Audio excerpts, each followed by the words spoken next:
Hey Ricky, that was some campaign you ran last night. Thanks. I have not been a dungeon master in a long time. Was nice to get the rust off. I thought you did fine, for the most part. For the most part.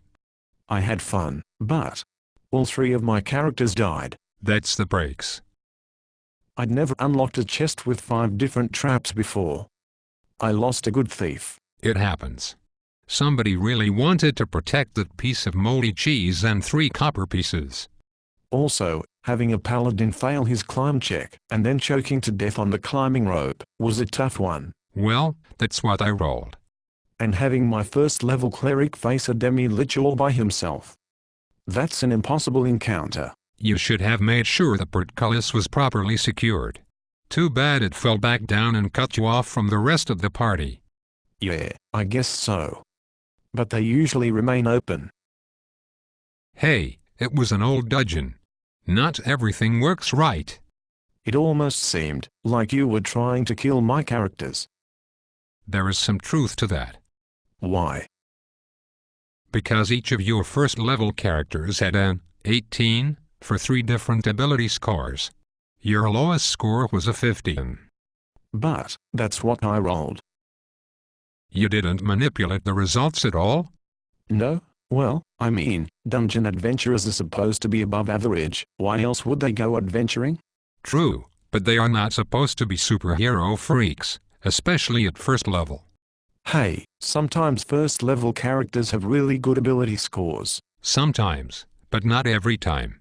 Your 3 characters had an average ability score of 17. That's not what I call normal. What do you call it then? Cheating. What difference does it make if I pad a few ability scores? A great deal. The point of the game is not to win everything easily. It's supposed to require social interaction and problem solving. Each character in the party has strengths and weaknesses. The only way to overcome the trials of the campaign is to work together and come up with creative solutions in spite of those weaknesses.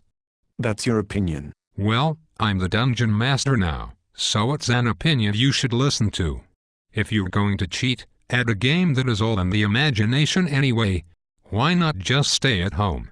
There has to be a chance of losing, or what's the point? It's not all inflated scores and cheat codes. What have you got against cheat codes? Nathan, I like you.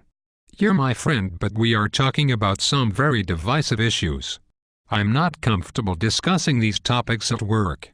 We could end up with raised voices and shouting. You're right.